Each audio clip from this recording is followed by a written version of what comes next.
everyone. Evening. How's Hello, Joffers. I'm fine. How are you? Yeah, not too bad, thanks. Not too bad. Jolly good. Welcome, everybody, to our 100th DPiP. Yeah, how did that happen? No idea. I can't remember half of them, let alone last week's or any previous to that. I will say that I probably deserve a medal, though, because I've not missed one. Is there a special award I should get for not missing one? But it's our second actual official digital one online with all these fancy shenanigans going on. Big thank you to Dan from Big Orange Heart for being in the background pulling all the strings. I kind of envision him a bit like, I see him as a bit like the Wizard of Oz behind the curtain pulling all the strings and stuff while we're talking. Those who don't know, Big Orange Heart, fantastic charity, support mental health and well-being for people in the WordPress community. So head over to bigorangeheart.org to find out more about them and what they do and support them. Really good to see like the communities coming together to support, especially in times of need like this. Really, really good to see there's help out there for people who will struggle with it all. Big thank you to our DPiP sponsors. We've got 20i, the hosting company. They're a new one. When did they? A couple of months ago, didn't they sign up? Yeah, October. Very much appreciated from them. We've got Marmalade, a local company, insurance company from Britain. They do car insurance for youngsters. And then we've got good old City Fibre, obviously rolling out their network across the city. Not sure if any of you is on it and using it. And then, of course, Compare the Market, the old BGL fans of ours, and help us out with the STEM Festival. So much appreciated to all our sponsors. So all we ask is that you share one of our tweets at the end of it, spread the love, and that's all there is to it. No fancy membership fees just yet. All free forever. All free. I will also mention WordFest, wordfest.live. It's a festival about WordPress. If you head over to wordfest.live, they've got sponsorship opportunities going on, and they've got a lineup of speakers that is ever growing. When's that starting? 22nd of January. Yeah, so it's all online here. Obviously, we can't do real in-person meetups anymore and events. No, for the time being, although we've got that vaccine on the way, so fingers crossed. Big welcome to all the people watching. Hello, Tristan, nice to see you. Welcome back. The new people, Tony's not been back for a while. Nice to see you back, Tony. Si's back. Hello, Si. Then we've got Liz in the chat as well, who's there, keeping order. Hi, Chris as well. Chris has come back again. Tonight's speakers, we have the lovely Hannah Smith. She's a WordPress developer from Bristol area. Going to do a talk about the ethics of cultural environment and stuff on the how to reduce environmental impact on digital technologies.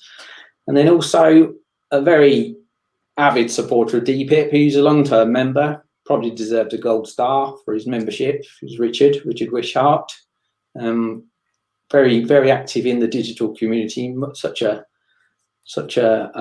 entrepreneur in himself and an advocate and for all things digital, especially plugging it for the youngsters. So we'll look forward to his talk about computer science in education, which we could all learn from, and we could definitely get some input from, especially for our Lego League thing that we do. So yeah, absolutely, it's always good.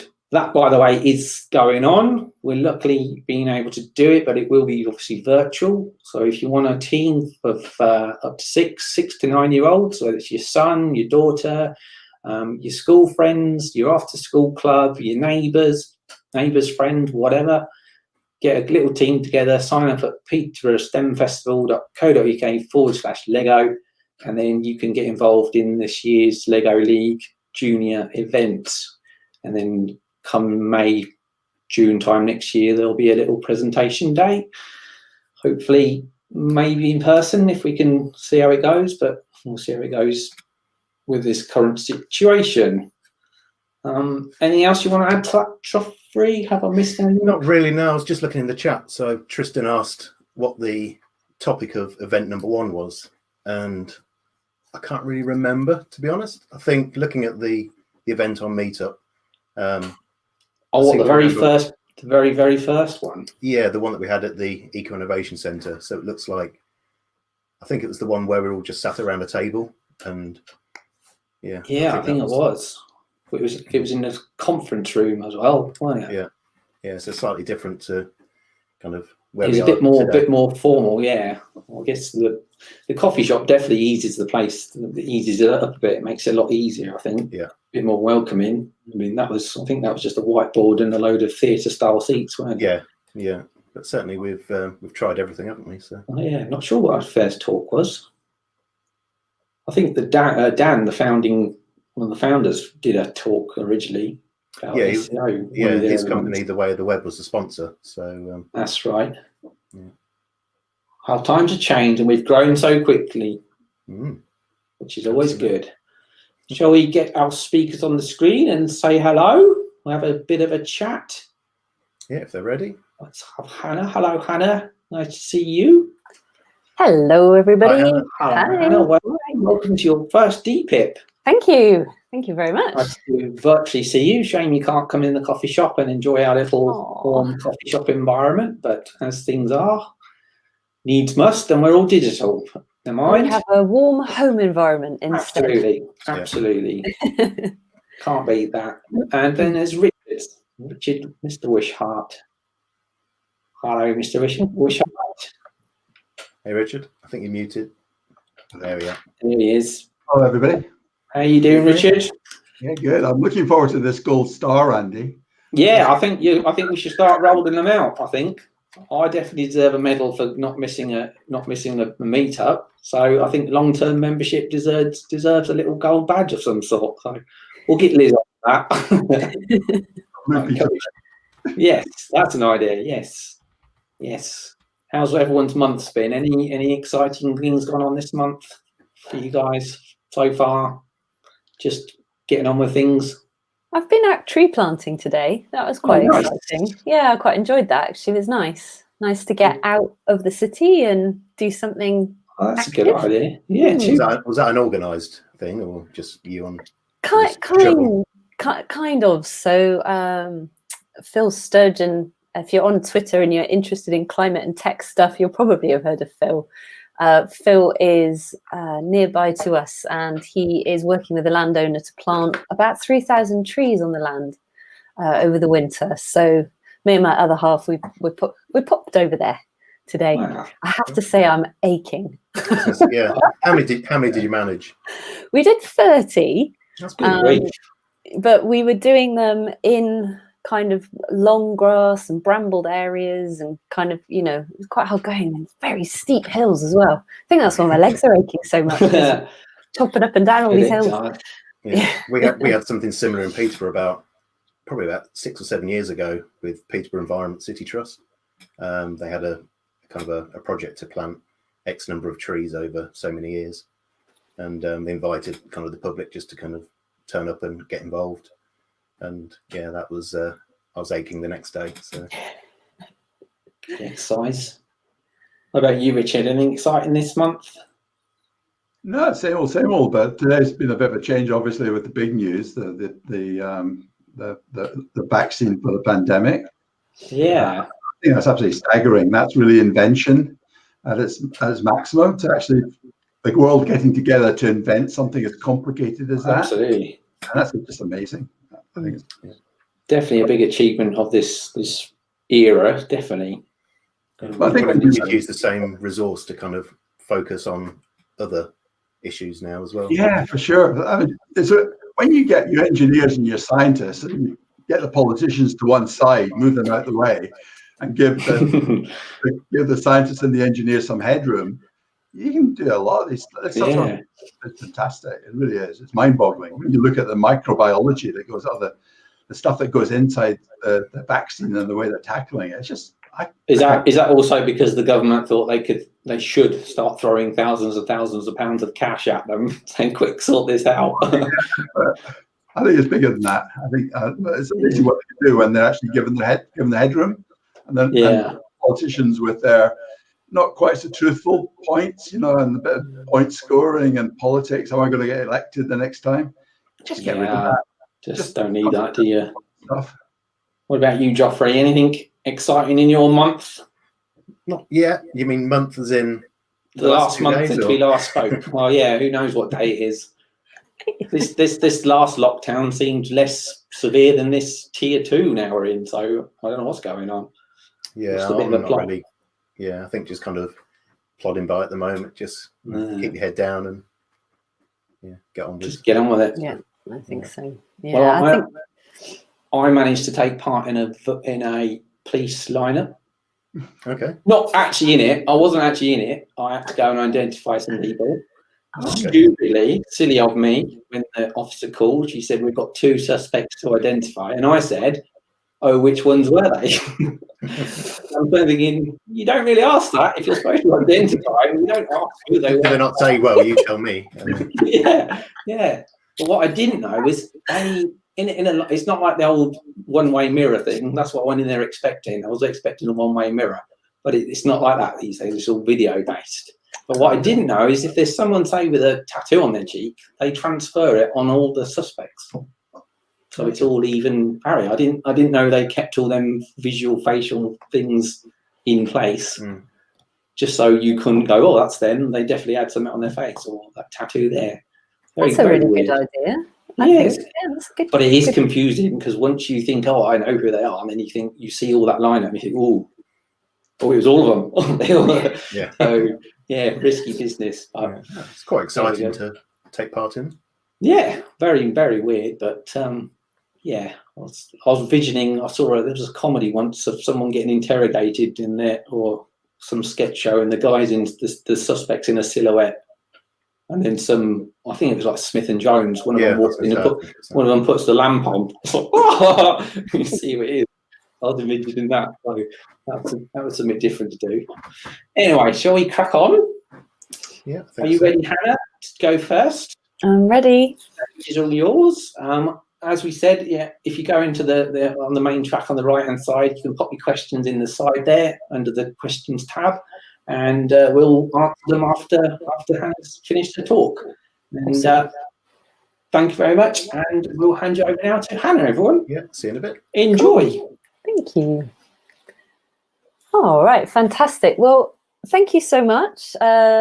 Jonathan is someone that I've worked with. We work together at a company called High Rise Digital. So thank you so much, Jonathan, for inviting me to your community tonight to come and talk about this topic.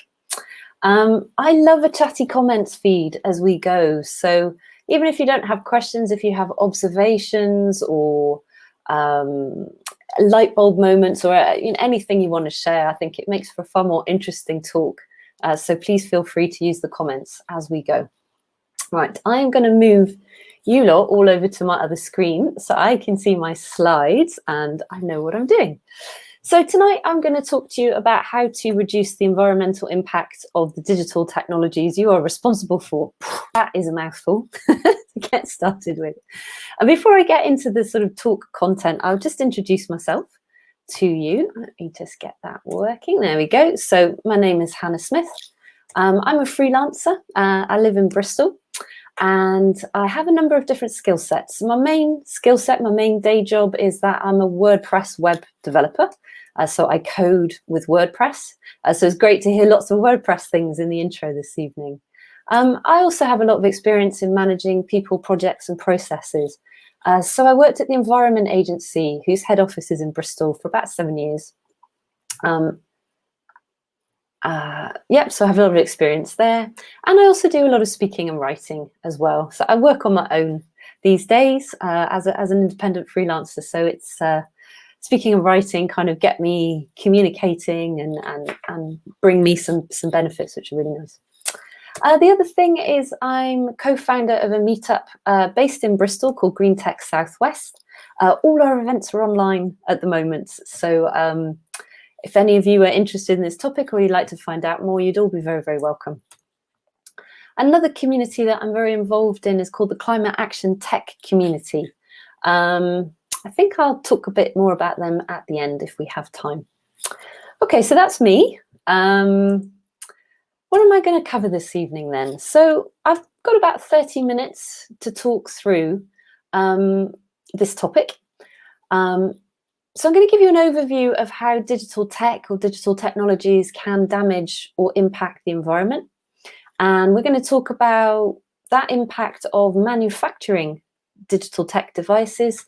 We're also going to talk about the impact of using or accessing digital services as well, or surfing the web. It kind of really means the same thing these days. And littered throughout that, I will try and give you approaches that you might find useful to lessen the impact. I think when you define what something is, it's really useful to define what it isn't. So just a couple of things about what this talk isn't. So, my degree is in computer science, so I'm actually really looking forward to Richard's talk later. And I work as a developer these days. So this talk is definitely not hating on digital technologies, hating on the internet. I love digital technologies and the possibilities and solutions they bring. And let's face it, throughout lockdown, many of us would be in a much tougher place if we didn't have access to these digital technologies or to the internet. So this talk very much isn't about saying that these things are bad. This talk will very much be about talking about the waste and perhaps some of the side effects of what we're doing that we don't know about. The other thing this talk isn't is it's not statistically exact. And I'll get on to why that is throughout the talk. But it's very, very hard to estimate accurately the impact of these the things that we do on the environment. So, there are researchers out there. There's a very, very strong technical academic community producing lots of really amazing research around this. And I've used the most credible sources when I can, and they're all credited. If you're new to this topic, what I would definitely recommend is not taking any of the numbers I give you to heart too much. The numbers are being given to kind of give you a sense or a kind of size and shape of the problems that we're looking at, rather than a real specific statistic. So the statistics are there to guide you. And the other thing that this talk isn't is a comprehensive masterclass on this whole topic. We've only got 30 minutes this evening. So what I'm aiming to do is introduce you to this topic if you haven't heard of it So I'm expecting many of you will be thinking about this for the first time, and that's absolutely fine. So really the idea of this talk is to kind of give you a food for thought adventure. Take bits of it that you will. Maybe there'll be some bits that don't resonate with you, and that's absolutely fine. But really what I want to do through this talk is kind of just get us talking about this stuff. Okay, so let's get to it then. Let's start talking about what the impact is or the damage is from digital tech. My philosophy in life is very much that knowledge is power. If you are educated and knowledgeable about something, you can then choose to make a change or make an impact. So as I mentioned, this talk is very much about just trying to introduce you to this topic and empower you. Okay, so let's get to it then. So first thing, let's just talk about what the overall emissions are from ICT. So when I talk about emissions, I'm talking about predominantly carbon dioxide emissions. And I mean, this talk isn't going to kind of go into why carbon dioxide is bad, but there's lots and lots of science and evidence out there to show that carbon emissions are having a really big impact on our climate, and it is causing a climate crisis. So how much CO2 then is being produced by tech? So ICT, by the way, stands for Information Communications Technologies, and it's another way of saying digital, or these days the internet. So the total life cycle carbon footprint is approximately 730 million tonnes per year of CO2, and that makes it about approximately 1.4% of global carbon emissions.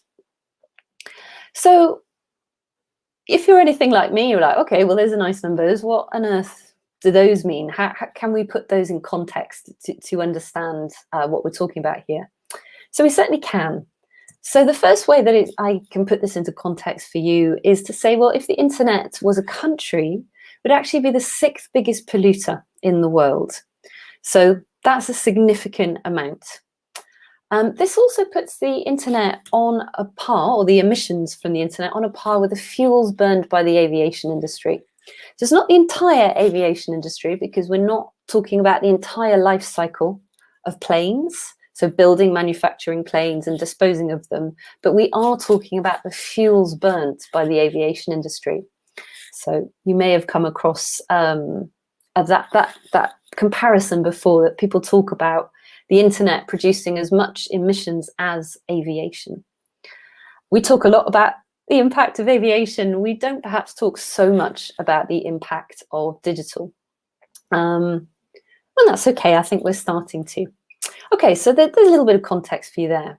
So the impact of device manufacture, I'd like to start there. And one thing that is often not spoken about when we talk about the impact of digital is actually what it takes to produce our phones, our laptops, our TVs, the servers, etc., that are actually running and allowing us to access digital services. So let's talk a little bit about that. So manufacturing these devices, it literally costs the earth. 70 to 95% of the total pollution from digital devices come from manufacture. So actually just owning a digital device has a lot of what's called embodied carbon in it, which means that a lot of emissions were created in manufacturing those devices. And smartphones are actually the worst of all devices. They are estimated to produce 95% of the total pollution from their manufacture. One of the reasons why I say that manufacturing literally costs the earth is because a lot of our digital devices these days contain rare raw materials, such as rare earth minerals, which are very, very hard to find, and also generate an incredible amount of waste in mining and cleaning them up, ready for use. So I read a statistic that said for every 1 ton of rare earth mineral that's created, we are actually producing 2,000 tons of waste in order to produce that 1 ton. So there's a lot going on here that we don't often see. And on top of that, we have an increasing amount of e-waste being generated. So it was estimated that in 2019, 53.6 million metric tons of global e-waste was generated. And what we mean by e-waste is electronics that we're no longer using. Now, a lot of people would say, well, you know, we could just recycle our e-waste. But unfortunately, we're not really there in terms of the technology and the approaches that we need for recycling. So this photo is taken on a site called, I'm not sure I'm going to say this right, Abergloshi, which is in Ghana, which is in the news quite a lot. If you start to research around it, you'll see a lot. And actually, there is a mounting body of evidence to show that we are shipping e-waste to countries like Ghana for recycling. And actually, what happens is they get burnt in open air to try and burn away all the other materials and get to the stuff that we can recycle. So I don't think of this image as recycling. That's really not what I think of as recycling, but it is very much a reality, sadly so. Okay, so a bit of a horrible note to start on, a dark note to start on, but here we go. Let's have some hope. There are ways that you can reduce your impact from these devices. And they all come down to behaviors and asking yourself different questions. So, you know, now that you know that there is a significant environmental impact from having a device, such as a mobile phone, buying a new mobile phone, you can ask yourself, do we really need to upgrade to the latest device? And mobile phone companies love to offer you, you know, the latest deal, the latest upgrade.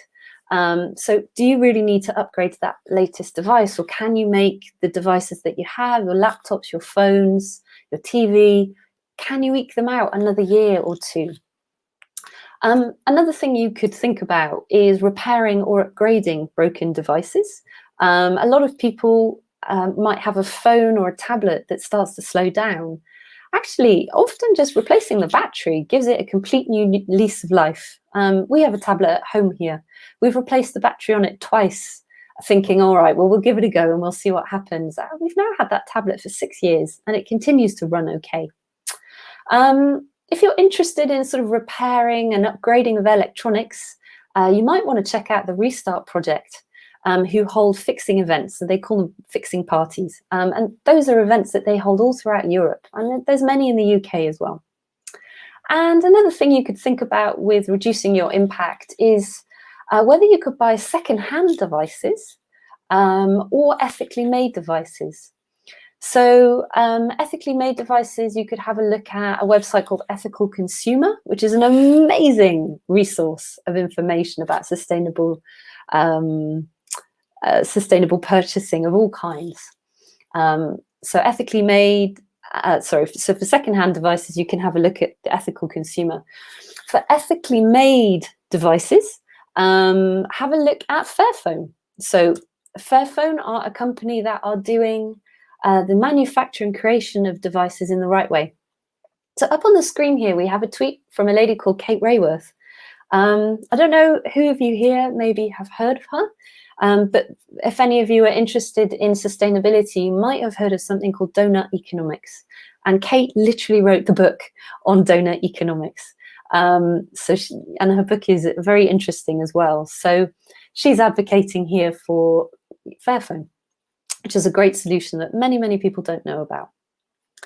Okay, so we've talked there a bit about devices, and we've had a little look at the impact of devices. And really what we can say is try and have as few as possible, try and reuse what you have, and try and limit the amount of new stuff that you're getting if you can.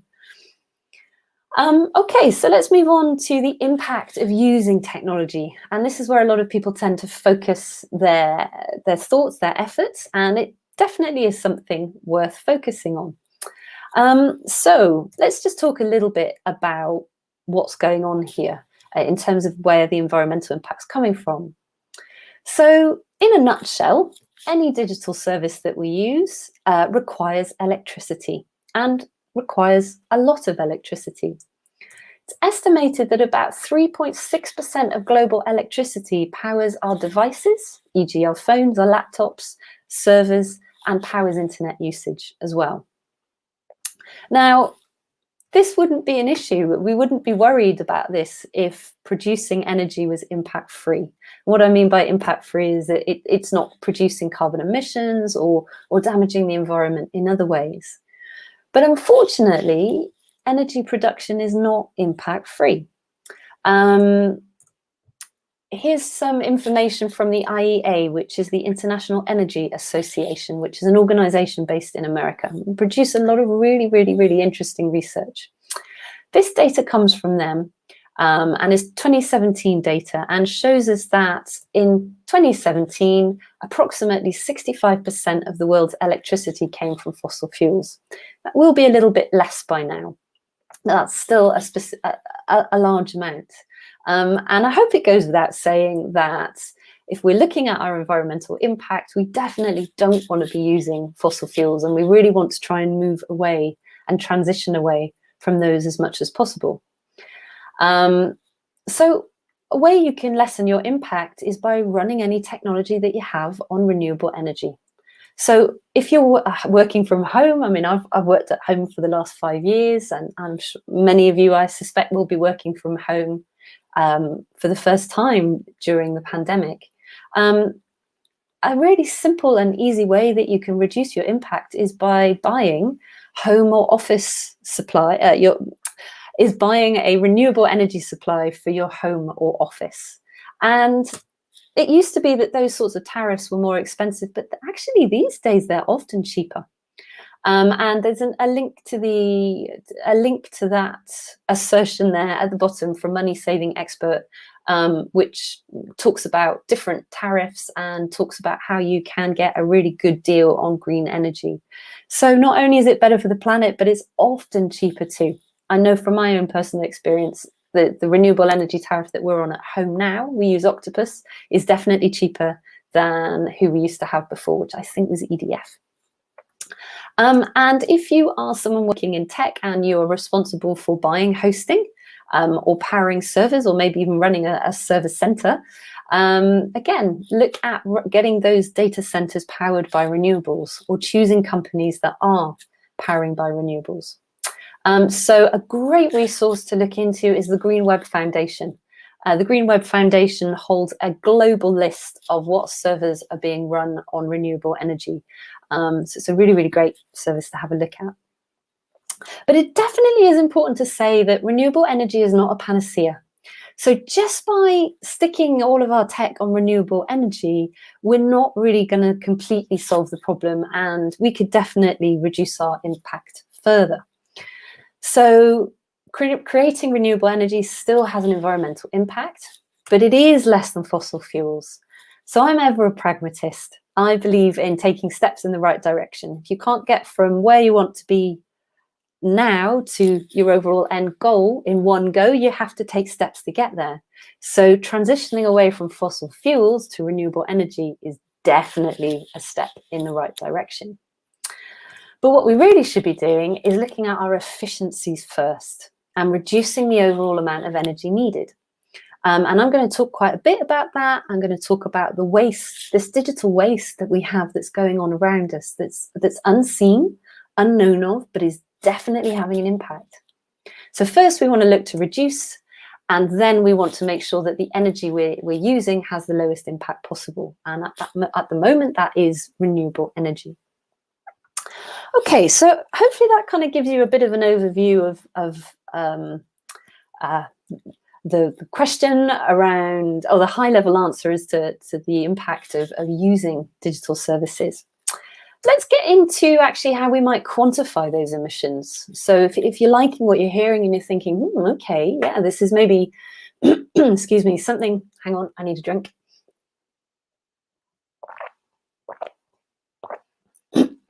Sorry. Right. So if you're liking what you're hearing and you're thinking that you might want to look into this some more, and maybe, educate yourself and try and take some actions, we're going to go a little bit deeper now. So, and we're going to have a look at how we might quantify the carbon emissions. And I did say to you at the beginning of this talk that this is actually quite difficult. And I'm about to explain why this is quite difficult. Okay, so when we access a digital service, the first thing that we have is a data center, which is storing our data and prepares our data. So when we make a request to view an internet page, the data center fires into action and prepares all the data for you. The next thing it does is it sends the data to you over the network. And so your data is physically traveling from A, which is the data center, to B, your device. And your device could be any number of things, of course. It could be a laptop, a desktop, a mobile phone, a console, and a TV. So why is this difficult to quantify? Well, first up, data centers are not all created equal.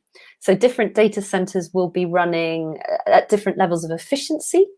So they'll have different, something called PUE, power usage efficiency scores, which kind of basically show how much energy is used to actually run the servers versus other overheads such as lighting, cooling, all this sort of stuff. So data centers themselves come in all different shapes and sizes, if you know what I mean. The network, so actually the way that your data travels to you, has huge variance in it. So data traveling to you over a wired connection uses a significantly less energy than information traveling to you wirelessly, e.g. through Wi-Fi. When you start to get to mobile networks, so actually transmitting data over 3G uses way more electricity than Wi-Fi. 4G is more than 3G, and 5G, well, okay, let's not go there about 5G. 5G uses a lot of energy. So we have the different modes of transport for that data to reach you, and that will use different amounts of energy. And as I mentioned, the distance that your data has to travel as well will all have an impact. And lastly, your device itself. So a mobile phone will use loads less data. Use loads less energy than, say, your TV. And TVs are very, very power hungry. So there's a lot of variation going on here. It's very, very complicated. That's a bit complicated. And to be able to calculate this stuff, you have to make a lot of assumptions about how the data is being transmitted, what it's being transmitted to, and then also what the content is as well. So I'm not going to kind of go into how you might start calculating that, because we've only got 30 minutes this evening. But what I would like to do is show you a few tools that you might use to give you an idea. And these are all intended to be tools that you might use just to kind of get you going on this topic. So the first one I'd like to introduce you to is called the website Carbon Calculator. And you can visit that at websitecarbon.com. And you can put a URL, any URL for any website, including pages within that website. You can hit the calculate button, and it will give you a very nice high-level summary of what's going on that website. So it'll give you a kind of rating. It will tell you how much CO2 is estimated to be used or emitted every time someone visits your site. And it will also do a search to see what hosting your site is being served from. So, I mentioned the Green Web Foundation a few slides back. Actually, what the website Carbon Calculator does is it interfaces with the Green Web Foundation's API to figure out what energy your hosting is running on. So this is an absolutely brilliant tool to get you going, and just to kind of tell you how much of a problem you may or may not have. And it gives you a few pointers of things you could do. If you're up for a bit more detail, EcoGrader is another tool that gives you a little bit more information. And then, of course, if you're a developer, you might well be familiar with things like Google Page Speeds or Lighthouse. And those are very useful tools for helping you. And essentially, if you're a developer and you're looking at trying to reduce the impact of the websites that you're creating, what you really want to be looking at is file size. We'll come on to file size in a few slides' time. Okay, so there's some really great tools. There's more out there, but I don't have time to go through all the tools with you. But I do think EcoGrader and the website Carbon Calculator are fantastic tools to get you going. And hopefully, I can't actually see all the comments over here on my screen, but I'm hoping some of you might be running some websites that you use through those tools and telling us what results you're finding and any thoughts you have on that. Okay, so I have a few minutes left. I'm going to just talk through some other approaches that you might find useful to lessen the impact. So as consumers and as developers or people working in digital, one of the key things that we can do to reduce the demand, the amount of data that we're sending around, is to look at our data habits. Because if we can send less data around, we can use less electricity. Now, I can't stress strongly enough that I am a pragmatist, and what I want to get across in this talk is not that data is bad, or that data shouldn't be used, or that we should stop doing these things. What I want to get across to you is that there is a lot of waste going on. So we're sending lots of data around that we really don't need, and I'll talk a bit more about that on the next slide. But what I'm saying to you is not don't do your job, or don't create data if you need it and it adds value. What I am saying to you is seek out and eliminate that data which is being created or transferred that isn't adding value. And so what I mean by that is, oh, hang on, no, I've moved my slides around. So what I mean by that is that we are only storing and creating data we need. Because a very astonishing fact I found out recently is that businesses typically only analyze 10% of data that they collect. And that comes from a company called LucidWorks, who've done a really interesting report about dark data. So that's this data that we collect but that we don't use, and there's huge amounts of it. I work as a web developer, and I tend to work with marketing departments, and marketing departments love analytics. So one thing that we could consider is, do we need to be adding all these analytics to our digital services? Do we need as many backups of things as that we keep, old versions that we keep?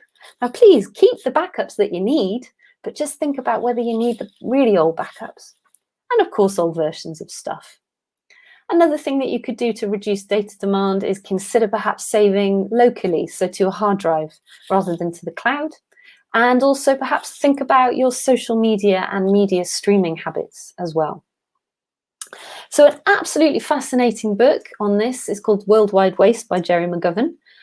Jerry actually is coming to speak at my Green Tech Southwest meetup on the 10th of December. So that's a week tomorrow, a week on Thursday. As I mentioned at the beginning, you're all very welcome to attend. Okay, a couple more slides and then we'll be done. So just a couple of points specifically to talk to any developers that are here. One of the things that you can do is make efficient software, which is what we're all trying to do anyway. So to really reduce emissions, we only want to serve the bytes of data that matter. And so a really good lens to look at is page weight. So how many kilobytes of data are you sending, or maybe even megabytes of data? How many bytes are you sending to load pages? And then think about, optimizing, compressing, and reducing that as much as you possibly can. And there's some wonderful side benefits to doing that as well. For anyone that is really interested in this and would think of themselves as a software engineer, I highly recommend the website principles.green, which has a summary of 8 principles that you can consider to do sustainable software engineering. So really, really worth a look. I don't know, maybe we have some designers in the room, but one thing that designers can do is to design services that allow their users to complete their goal quickly. So essentially, the summarized version of this is, don't make your users click around to find stuff that they're looking for, because that's loading pages unnecessarily. So you want good information architecture, good content, and good search. You use search as well. Search actually doesn't use all that much energy. There's a lot of research out there to say that search is quite sustainable, or search uses a smaller amount of energy. And there's a whole field called sustainable UX, if you're interested in that. Okay, and if you are interested in design, I highly recommend this book. This is by a chap called Tim Frick, and Tim's company is actually behind EcoGrader, which is one of the tools I showed you earlier. It's a really, really good book. You can also get an online version too. Okay, so that's it. That was a bit of a whistle-stop tour of looking at the environmental impact of digital. I'm just going to summarize for you, and then we can go to questions. Okay, so tech is a significant cause of environmental impact. And that's okay, in my opinion. That's okay if the tech is serving a purpose and is enriching lives and making things better for people. But it's, in my opinion, not really okay when it's wasteful and we're using energy and we're using stuff when we really aren't adding value anywhere. So we can all make an enormous difference today, right now, by being mindful of the devices that are already out there and making use of them. Purchasing renewable energy, culling data that we won't make use of, and educating ourselves and asking questions. This is quite a new field at the moment. So the more people asking questions, the more people asking suppliers about, where their energy comes from and what they're doing, the more we can do to all move together and make a difference. And just to sign off, being greener is not, it is a thing in itself, but there are so many co-benefits for being greener.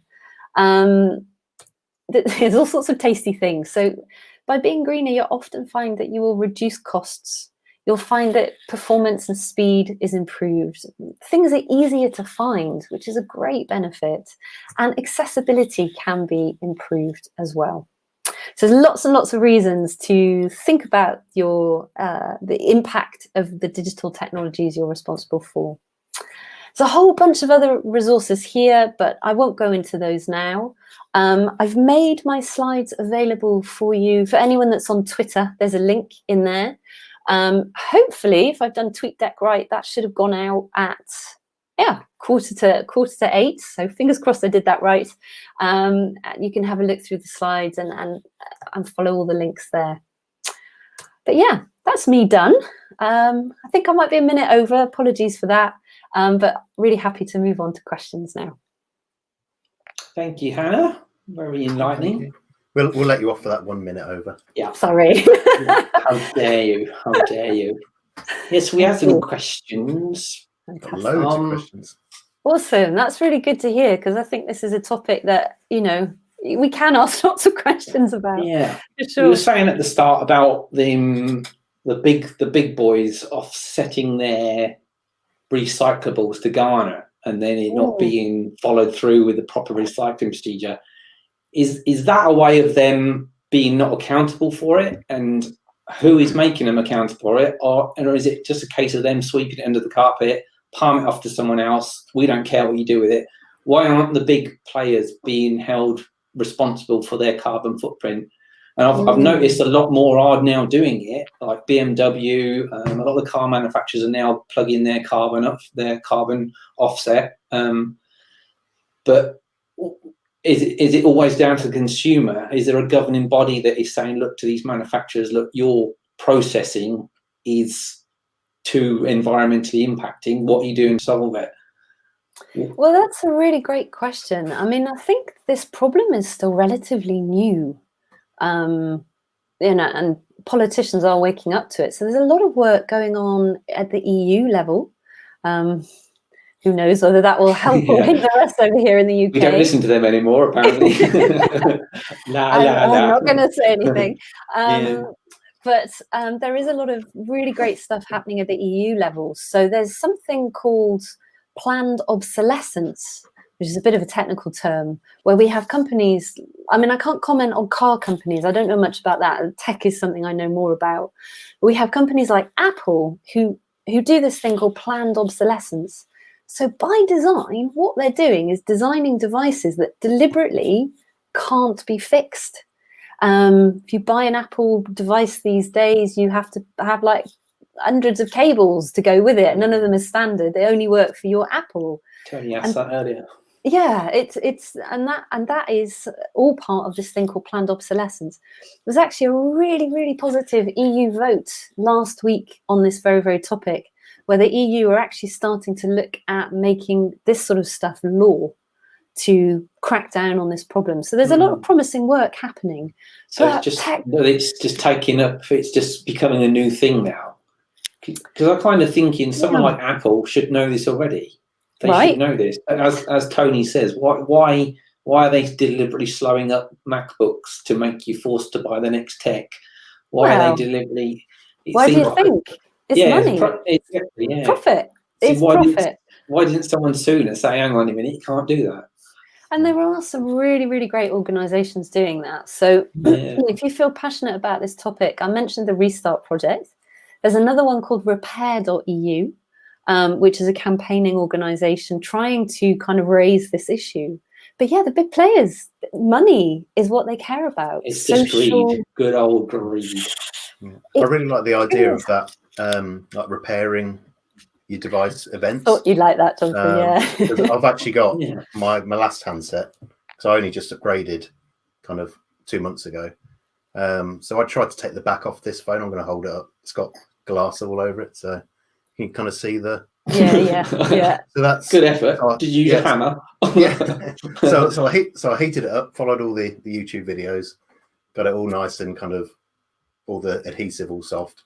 As soon as you put any kind of pressure on it, the whole thing just cracks. You can say that about a lot about the stuff we own. A lot of the appliances are throwaway, aren't they? You can get microwaves for 20 quid now. You can get washing machines are cheap. It's the whole fix it thing is going. It's very such a bad thing, really. So hopefully there's good players. They say like if you've got a device like a washing machine from the 70s, it'll still be going. Yeah, probably but still if you going. buy something kind of 3 years ago, it's probably on its way out. So. Yeah, but there are companies out there. So if you are buying these new appliances, and sometimes we have to, like I had to buy a new washing machine recently, sometimes you have to, but there are certain companies out there that are much better. I can't at making fixable devices. I can't remember who our washing machine was by, but we bought a kitchen gadget recently, and we did quite a bit of research. And Dulit are really, really good for making repairable devices, as a Magimix as well. Okay. They cost a bit more, but they don't break. Yeah. Or if they do, they're fixable. Yeah.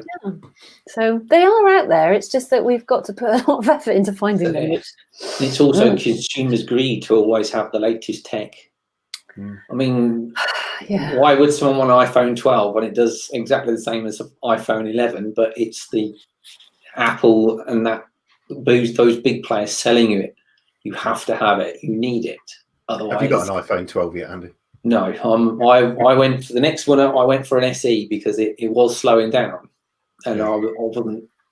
The battery life was just going. I know you said about replacing batteries. Didn't think at the time. I'm guilty of that, and I've just Googled my website footprint, and it just says it's dirtier than 54%. So I feel filthy. Embarrassed. It's not even that big a website. We did the DPiP website. That was 64%. So that's worse than mine. I don't want you guys to feel bad. Like, please don't feel bad, because this is new stuff. Like, we're learning about this. At the moment, we're learning about it, and this is why I'm talking about this. Maybe that's kind of. I think you should feel bad if you now don't do anything at all. If you've now had your eyes open and you're aware, and you choose to do absolutely nothing and not even take an easy action, maybe then you should feel bad. Yeah. But right at this point, I don't think you should feel bad. You're learning and educating yourself. You're aware of it. Like you do the recycling now, 2 bins, one for recycling, one for, and you consciously now picking up the boxes and that's recycling, let's do. So hopefully, more people will take it on. This is why I love to do these talks, because people don't know about this stuff, and you only need to give a little prompt in a few different directions, and people are like, "Oh my goodness, I had no idea." Yeah, let's just hope the big players get a big kick at the bum then and get their act together. But like you say, money before the environment, I guess, every time. It needs consumers like us. Oh, hello, my dog's come to say hi. It needs consumers like us to put pressure and ask questions. That's the thing. You can ask questions and make a big impact that way. But you can't do that unless you know to ask the question. Yeah, true. So I'll lead to your question then, Jonathan, by saying that if you go for a smaller online provider with a proactive carbon policy, are you getting a lesser service? Are you missing out on something because they're not offering what the fully carbon guzzling players do? Is it a bad thing or is it a case of shopping around? Yeah, I mean, that's an interesting question. I'm definitely seeing more hosting providers getting better at this stuff. I mean, I think the reality, I'll talk about my own experience with looking for WordPress hosting. So I would love all my clients to use a hosting platform called WP Engine, because for me, that is the Rolls Royce of WordPress managed hosting. It's awesome. It's really, really good. But they don't run on renewable energy, and they have zero environmental policy. And they're expensive. So there are alternatives, but none of them do, if I'm honest, quite offer the same service as WP Engine. So what I do is every time I have a client, they're probably sick of me by now. Every time I have a client, every time I'm switching their hosting, I will re-email their sales department and go, "Hey, me again. Hi. Have you changed any of your policies yet? Because I have this great client, we're talking about X £1,000 a year. Oh, no, you haven't changed your policy. Okay, you're not getting our business then." Oh, that's clever. Your loss. See you later. Exactly. And that's what I mean by that consumer pressure. Are you doing that publicly? That kind of I haven't sideways shaming, but a little bit. I've done it a few times. Angry tweet. I'm not sure how I feel about that. Putting my head above the parapet that publicly, it can be a bit scary as a woman in tech. So I'm happy just to talk directly to sales teams. Yeah. Tristan, I'm on Cloudways, and mine's 54% dirty, so I might have to have words with him. see what they're up to. Definitely. Please do. Jonathan, you had questions. Well, we've got a comment from Dan. Comment from Dan on the screen. Oh yeah, Dan. Yeah, the Lots Word Fest recognises the serving capacity required to deliver a global event. Chose to offset carbon footprint. Well done, Dan. I love Ecology. Ecology is a Bristol-based company, and basically you can, as a subscription service, plant trees. So we use it for our Green Tech Southwest meetup. And so if anyone really enjoyed the meetup, we say you can plant some trees in our forest as a thank you. So instead of buying us a pint or a coffee or something, you can put some trees in there. So we've got about 650 now. Wow. Trees. Great. It's a really lovely company. You should definitely check them out if you're into that kind of thing. Well, like you say, I for one didn't know about it. I saw these car manufacturers saying we're offsetting our carbon footprint. I'm thinking, what? Why? What are you on about? Surely you don't produce any waste. But now you've said about the digital waste, it's like, wow. Yeah. Had no idea, really. No idea. Yeah. It's all hidden away from us, isn't it? Because companies shipped off to Ghana so they can burn it and hide it away, by the sound of it. Very strange. Yeah. Very strange. Jonathan, at home replacing your LED bulbs. Do you think Jonathan thinks LED bulbs don't last as long as the old filaments? Yeah. Is that a bad thing? This is just me kind of conspiracy theory. Conspiracy theory.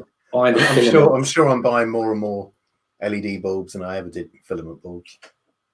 They are more efficient, aren't they? Everyone's got an LED. Yeah, they're more efficient apparently, but yeah, I don't know how the manufacture of it kind of weighs up. I really wouldn't know. I couldn't comment on that. I've never thought. I guess it's one of those things people are now being aware of. Like we used to have the old filament bulb. Now we're all going, oh, let's go LED. Let's get rid of them bright halogen ones in the roof type stuff. So again, like this, it's becoming a slow progress of people becoming aware of it in order to start changing things. So it might take some time, but I guess we'll get there in the end. Yeah, definitely. I bet a quick Google would answer that question, Jonathan. Yeah, I think Google would know. That's one thing that actually isn't too hard to calculate. Yeah, unlike a lot of this stuff. Yeah, I think we could find a good answer for that. And there is always a case of anything that's good for you is more expensive. It's just not true. Isn't it? No, I do not buy that at all. Not when it comes to environmental progress. No, actually, there is green energy. A good example. Renewable energy in your home is actually cheaper now. Didn't it used to be more expensive? It did, yeah. But the price is falling and falling. I heard a podcast the other day where someone was saying that there's this misconception that when you buy a AAA rated fridge, so AAA being, you know, the most energy efficient possible, people will think that they're paying more for that energy efficiency. But actually the reality is it's not true. You're not paying more. They're just better. They're just better products. So I politely challenge your view there, Andy. I'm thinking like when you go to buy healthier food is more expensive as well as the you always get deals on filthy chips than you do over a healthy Caesar salad in the supermarket. So those things are need some change as well. It's true, but I guess it depends what you think about as the overall cost. So if you think about the cost to your health over a long term of eating those things, how much more is it going to cost you later down the line from having those? What we pay in money is not always the true cost of things. And I think it really rings true with all this digital tech stuff. You know, what we pay for internet or for our devices is really not the true cost of something by a long stretch. If you think a bit beyond, and that's not easy, but yeah, I do know what you mean. Interesting. John has said about he saw a similar presentation from a front-end developer on gov.uk highlighting green impact of optimizing size of images. So a practical thing to do is reduce the data size in our website, so image size. Now, this is something that I found recently. I kind of took over a site that an agency had done, and I don't know whether they were relying on WordPress to rescale the images down for them, but front end, you see this nice little small image. You right click save image. It's a 240 meg, 3000 by 3000 image. And I'm thinking, why is that there? Should we be making them? Well, for this, I've started to make them manually. I'm now trimming them in Photoshop to a size I think is more optimal. But in a WordPress sense, how much should we rely on the WordPress to do it for us? Is it lazy to just go, there's the file, do what you like with it? I know there's settings in WordPress, but some of them are a bit beyond me, to be honest. But yeah, it's a really great question. I think it needs both sides. So I think the developer has a responsibility to try and serve up the right sized image. And there's lots and lots of things that WordPress do in the background. So every time you upload an image to WordPress, it creates what these things called thumbnails, which are different sized versions of your file of the same image. And it will create, by default, I think it's like a thumbnail, medium and large version of the image. If you're a developer, you can make use of those very, very easily. But custom, off-the-shelf themes maybe don't. And there's a whole bunch of plugins that you can put in to help as well. So Smush is one of my favorites.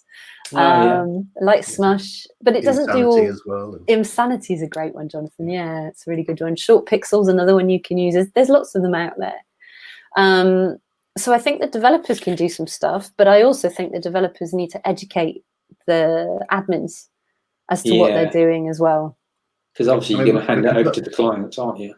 Yeah, and we can put things in place to stop them being able to upload anything over a certain file size or dimensions. So we can put those restrictions in place for them. If they don't take the kind of softly educated kind of approach, then force them. Yeah, I've got. I was sort of telling the girls that are updating this site what sort of size to do the images, and I start to explain resolution. And then, of course, resolution gets a bit confusing because it could mean DPI and it could mean the size and width of the image as well. So they were kind of a bit confused. So I was in the end giving them templates and saying, look, you resized this, job done, everything's good. So that's it. So yeah, so definitely reduce the size of your image size to help with your carbon footprint. Definitely. Media in general is a really, really good one to pay attention to. We didn't talk about videos in the talk tonight because we only had half an hour, but video is a phenomenal file size. Yeah, someone said that. I think it was Tony again. He said about that we are going more into video, adverts, media. Yeah. So it's using a lot more, isn't it now? So yeah, I guess we go back to the big players like Facebook, Instagram that need to then do something at their end with it all. Well, we as consumers can do something at our end too. So if you are a user of social media, you can have a look at your settings and just turn off the autoplay of any videos that you've got. So you can do that on Facebook, you can do it on LinkedIn, you can do it on Twitter. So you can still play the video, but like you scroll through and automatically and all the videos playing. Annoying. It does my head in too. I hate it. Yeah. You can just go in and turn that off by default and save loads and loads of files from doing that. To be honest, I think that social media platforms should have it off by default and you can turn it on. Yeah. But okay. That'll be that easy today. No, not without pressure. Not without pressure from people like us. How much do you reckon that spam email costs in an environmental side then? That's because that's like obviously your spammy letters through the post. All the spam that's going around, that must be putting a huge amount of carbon out there, and it's uncontrollable in a way. It really, really is. It really, really is. So there have been some articles published. I think it was in the Guardian quite recent. Well, I say recently. Who knows what was recent and what wasn't? Yeah, no idea. Yeah, no idea. Last year, actually, this article. But they did a sort of an article about the cost of sending emails, and it was massively overestimated. There is definitely an impact from it, but it's not anything like what the Guardian reported on. Right. So again, like practical things that we can do is unsubscribe from newsletters. We have that option. GDPR helped us out there. Hit subscribe, Yeah. unsubscribe, and you Done it can all. take action that way and have a nicer inbox. But there is an impact for sure. Pointless, wasteful emails. Yes. Get rid of them. You did it. There is one newsletter I did unsubscribe, but it keeps coming back. I don't think their unsubscribe button works. I think that's It's not a DPiP one, is it? No, I unsubscribed from them for years ago. I don't think we ever sent one, did we? No, I don't think we did. Tony says, are cloud services and data backups worse than local? Yes, because you have to send that data over the internet to somewhere, and that uses energy. So they are worse in that sense. The other thing about cloud services is that the servers will typically be running most of the time. So your data is accessible on demand. And of course, those servers require energy. Just getting out from my desk here, like a hard drive. It's a local way of storing your energy, of storing your data. Yeah. So I plug that into my laptop. It's not sending information across the wire. Well, I mean, it is wire, but I mean, it's that long. You're not going over. Yeah. And it's off. So when I don't need the data, it's switched off and it's not using energy. But then how do you have more faith in the online services than? Yeah. What if that corrupts? What if it breaks? What if it corrupts? What if you accidentally spill your coffee on it? Where's the it's sure. We're now a society of online cloud storage, whether we like it or not, because everything gets backed up whether we want it to or not. And I've got physical media as well as cloud media, but should anything happen to these, then panic. Absolutely. I'm a little paranoid about it. We have to be really pragmatic about this stuff. If that is a genuine concern and a genuine risk, then yeah, cloud is good. Cloud could help. But you know, in my instance, I'm happy that this hard drive here does the job that I need. I'm cool with that. So that's a choice that I can make. So yeah, I guess it's down to your user preference, isn't it, and how you exactly. work, I suppose. And what you need, like, you know, I can't stress strongly enough, because I think it can be really easily misinterpreted, this stuff. Like, if you have a need, tech is amazing. Use it. Awesome. Yeah. Great. It's what it's here for.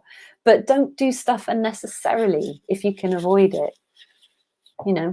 So hopefully the cloud services will get their act together and start being a bit more environmentally wise. That would be nice. Yeah. Chris says we used to pay to recycle bottles. Perhaps we should charge manufacturers a waste tax and use it to encourage consumers to recycle. Wouldn't that be great? I mean, there's a lot of stuff that we could do to make these tech companies more responsible for what they're doing, and to make them bear the cost of what they're actually producing. Because at the moment, the people that bear the cost are the most vulnerable people in our global society. They're the ones that actually pay. Possible danger for that is like the sugar tax. The manufacturers get put on the sugar tax, but then they just say, we'll pass it on to you anyway. So we end up paying more to cover the sugar tax. Again, and you know, the luxury items like tech, I think we could probably stomach that. Yeah. You know. I know a lot of Europe have this recycling incentive. They actually get money back, don't you, for taking your bottles into supermarkets and popping them in the machine. So I think some Iceland's over here do that now. Are they? Again, we're late to the party, because it seems like Europe have had it way longer than we have. Yeah. Thing for them. The Scandi countries do pretty well. But yeah, I mean, wouldn't that be great? I think that's a great question from Chris, and there's definitely something in that, I think. It's an idea there. Dragon's Den, Chris. Dragon's Den. I want 30% of the business. Any more questions? Just having a look through the chat, I think. Yes, Tony said he's had a solid state for a while. You need to have a rethink. 10 to 10 web pages on white background. Does it say power? Yeah, I wonder if dark mode kind of. Oh, that's an idea. Yeah, much of a positive effect on energy savings. It does. It just depends on which type of screen you have. I still haven't completely got my head around what my screens actually are at home. But there's kind of two main ways of screens working. LCD. LCD, yeah. LCD, and there's the Think. other one, and I can't remember what it is off the top I of my don't head. know. But Anyone in the chat? one works better in dark mode and one works better in light mode. So it's not necessarily a case of saying everything is better in dark mode. It really depends on your device and how it generates black and white pixels. I see. Well, there we are. Guess everyone, we should do our bit. Yeah. Delete all your social media. And your life will be better for it anyway. Your stress as well. Excellent. Thank you for that, Hannah. Thank you for having me. giving us that talk. Do stick around. We'll have a probably chat at the end, and we shall now move on to our next speaker, Mr. Wishart. Wherever he is, there he is. Yeah, there he is. Hello, Mr. Wishart. He's muted.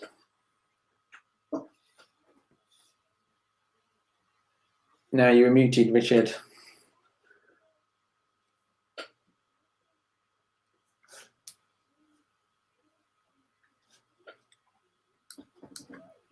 There's a button somewhere.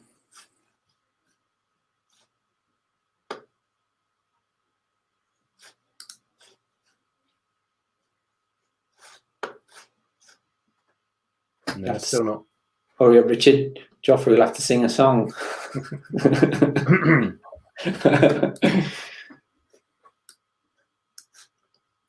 You see a button at the bottom of the window?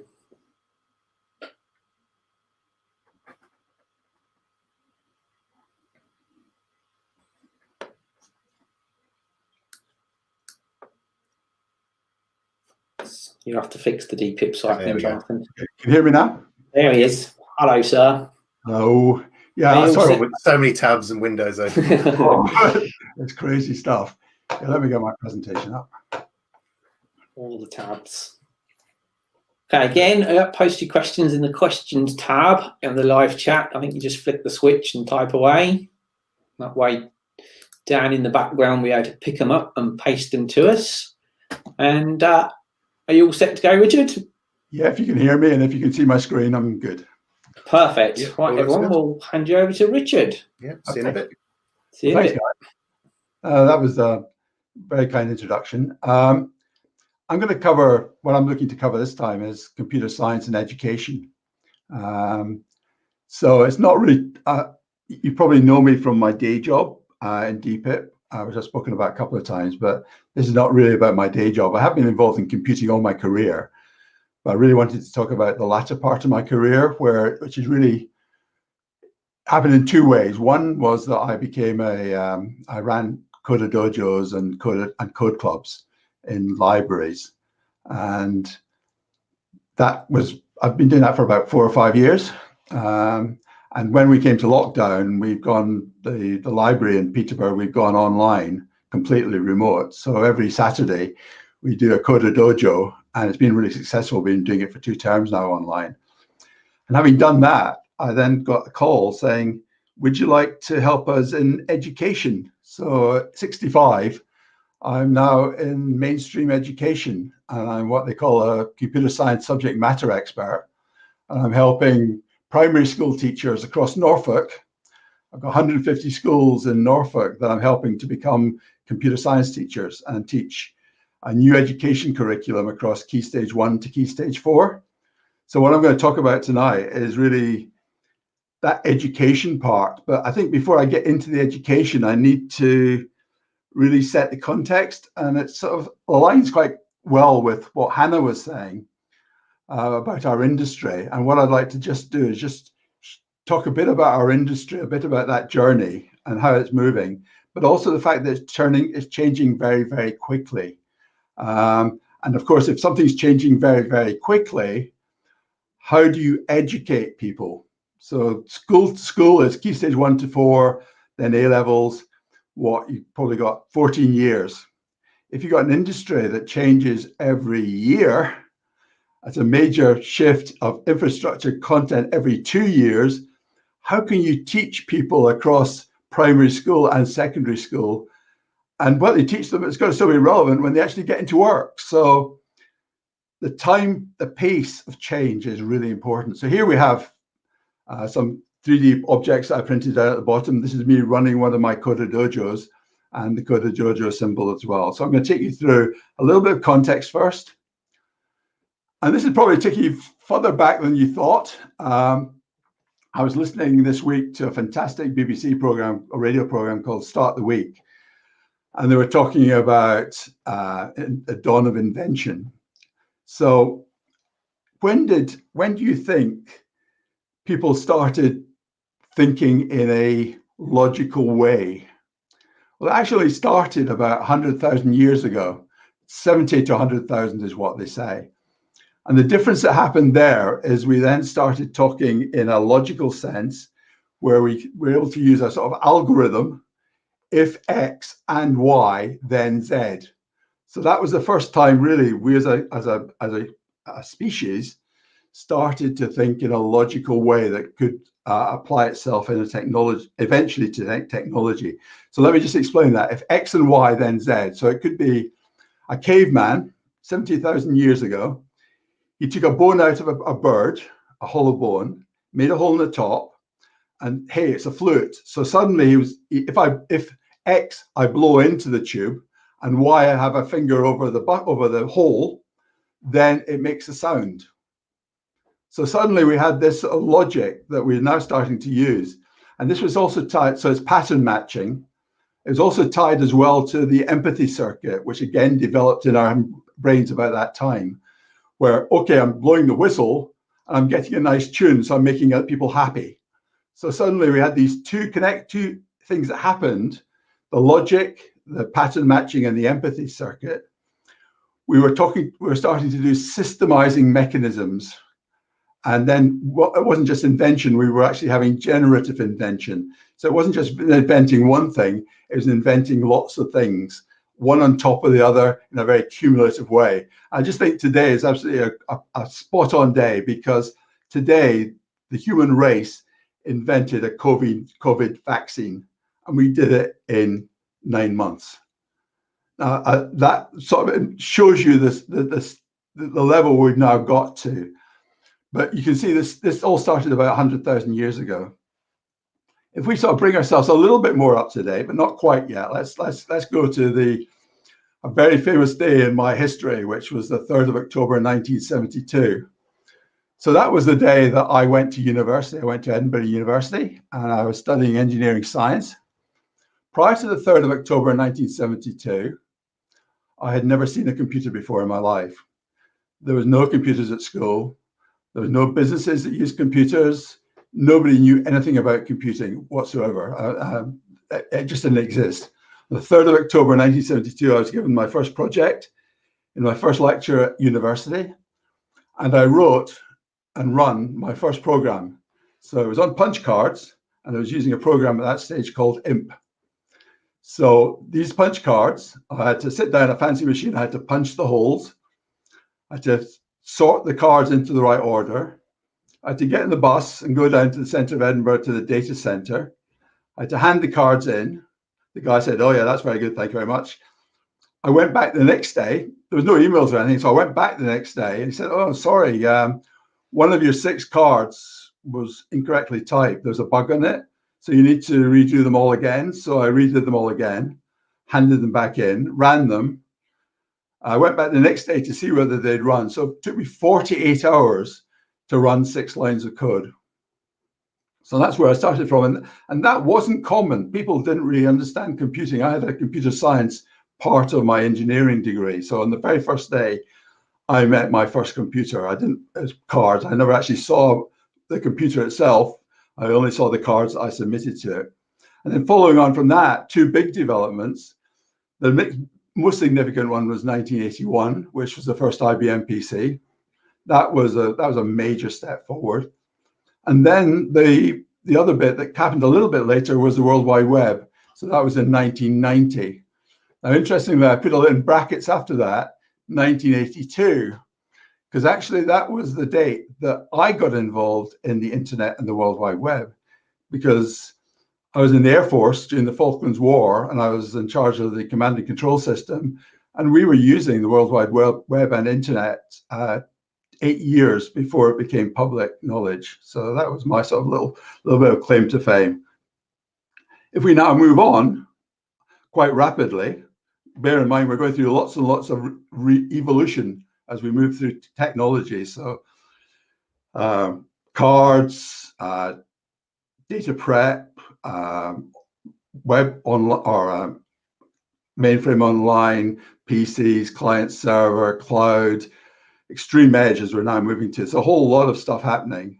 If we move to now, so this is today, 100th anniversary of DPiP. Here's me in the bottom left.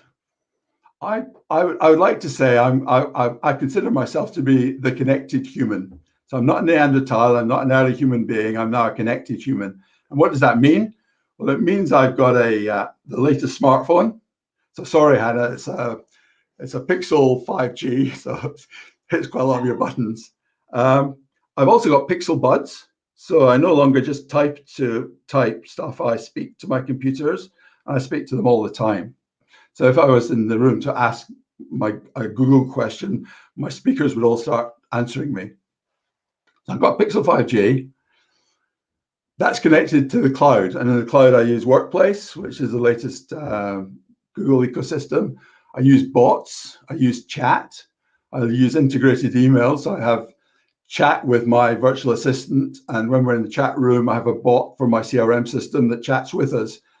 So that sort of happens. I'm on meets, on these sort of conference calls all the time, so about 5 or 6, even 7 or 8 a day. I tend to use Meet because that's integrated in my ecosystem. So in fact, what I see is that what I've actually got is I've now got an external brain. I'm connected to an external brain in the cloud. So I'm this connected human. I got my own brain, but empathetically, I'm connected to a brain in the cloud. And this brain in the cloud is our external hive brain. So this is the human beings reaching the next level of evolution. And it's this brain tool that's gone along with us. It's evolved. It evolves extremely rapidly. And we move from new versions of tech to later versions of tech, new technical ecosystems, but it all happens at a fantastically fast rate. So what does this mean now about technology? Well, this is where I'm going to do a little bit of an interesting one to try and match the two parts of my presentation together. So this is my first attempt at doing some coding live for you on the event. What I'm going to do is I'm going to do a project. It's a project called Scratch Maths. So it's talking about maths in Scratch, using Scratch. And it's developed by UCL. Dame Celia is a good friend of mine, and she put this project together and is running Key Stage 1 and Key Stage 2 in quite a number of schools. So let me just move across to my, I'll come out of the big screen and move on to my, sorry, you're seeing some of the working here, but let me move up to the Scratch. So this is a little Scratch project. So I'm now in the Scratch editor. If I want to go and see inside, let's see inside this, the project. So here we are inside a Scratch project. So what I have here is, this is Scratch 3. So on the left-hand side, I've got all my blocks, and I pull the blocks and I connect them to make a program. So the block on the top left is the clears everything down. So it's like my initiation block. The blocks underneath are just standalone blocks, but what I can do with those is I can got a little bit of a lag on my mouse, but that's okay. So if I now stamp that and then turn it, so you see up in the top right, you can see a little picture emerging. So if I stamp that and then turn that, so you can see I'm starting to build up a picture in the top right. Okay, so that's the basics, fundamentals of Scratch. If I now clear it, so in other words, click the green button, and let's actually make our first program. So this is what I'm going to do. I'm getting a little bit of lag on the mouse and the cursor. So because I've got quite a lot of running on here, but rather than make the program. Accept from me that what you do is you go to the left, you pick up the Lego block, you move it across, you put it into a program, and they clip together just like Lego pieces. So what I can then do is if I go to this bit here, this little program in the center here, so I've got when spacebar keyed, proceed, repeat 30 times, move 10 steps, in between each step, stamp, turn 15 degrees, and then go around the loop again, and at the end say all done. So if that's the program, and I now try and do this, I'll take this up to full screen. Let's make sure. So I've got all the text not working too well because I've got a jittery mouse. But so here I am. This is now the big screen. If I now press the button, space key to go, I've got my program to go. If I do that, I've created a pattern. So if what I wanted to try and show you there was that by doing that, if you look at that little program, how many lines of code are in that program? 7. So many years on from when I did the very first programming in 1972, it took me 48 hours to create and run 6 lines of code. I did that here in 2 minutes. So that is the difference that's in what we're seeing that's happened in such an amazing time frame. So let's go back to the presentation.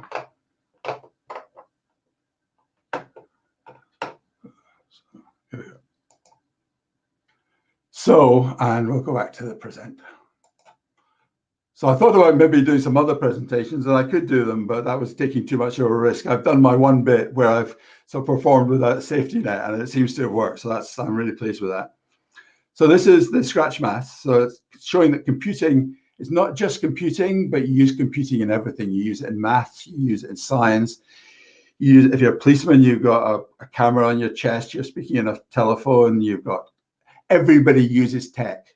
Everybody uses computers these days. So it's a life skill. When I start talking to kids, this is the structures that exist at the moment.